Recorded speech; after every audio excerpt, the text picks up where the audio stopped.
नमस्कार,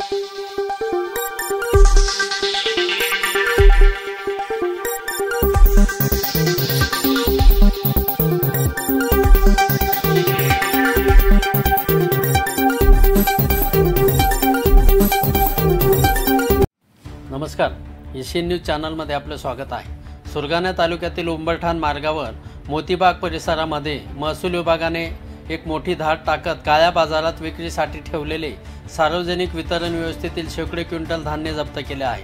या धाडसी कारवाईने संपूर्ण सुरगाणा तालुक्यामध्ये खळबळ उडाली असून गरिबांच्या तोंडचा घास काळ्या बाजारात पोहोचवणाऱ्या रॅकेटचा पर्दाफाश झाला आहे।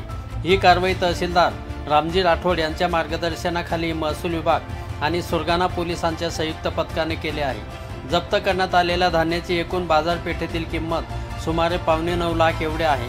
हे धान्य आवश्यक वस्तू अधिनियम 1955 अंतर्गत बेकायदेशीररित्या साठवून ठेवण्यात आले असल्याचा प्राथमिक संशय आहे। गुप्त माहितीच्या आधारे तहसीलदार रामजी राठोड यांनी सुरगाणा उंबरठाण रोड लगत मोतीबाग परिसरामध्ये एक आयसर ट्रक क्रमांक MS15 JC 6096 व्यवहार्य अवस्थेत उभा आहे आणि त्यामध्ये मोठ्या प्रमाणावर धान्य साठवलेले आहे।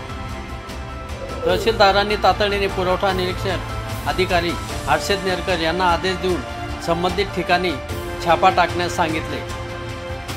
हर्षद नेरकर यांनी पथक तयार केले। या पथकामध्ये BS वाघ तसेच पंच म्हणून यशवंत ब्रह्मे, नितीन वाघमारे, श्याम भंडारी आणि संतोष माले यांचा समावेश केला।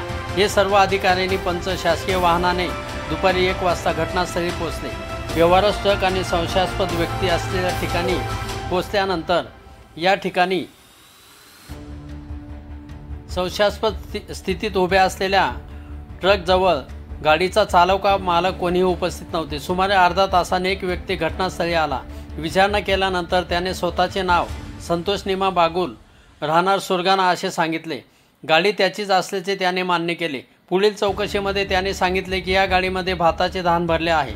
मात्र जेव्हा त्याच्याकडून खरेदी विक्री संदर्भात पावत्या मागण्यात आल्या त्याच्याकडे कोणताही वैध दस्तावेज नव्हता। संशय अधिक जोर झाल्याने पंचांच्या उपस्थितीमध्ये गाडी थेट सुरगाणा येथील तहसील कार्यालयामध्ये आणण्यात आली। तहसील कार्यालयामध्ये तपासणी केल्यानंतर तसेच आकडेवारी संदर्भात तहसीलदारांनी चौकशी केली। मात्र ह्या दोन्हीमध्ये तफावत दिसल्याने संबंधित गाडी मालकावर गुन्हा दाखल करण्यासंदर्भात आदेश देण्यात आला। एशियन न्यूजसाठी प्रतिनिधी हिरामन चौधरी, सुरगाणा। धन्यवाद।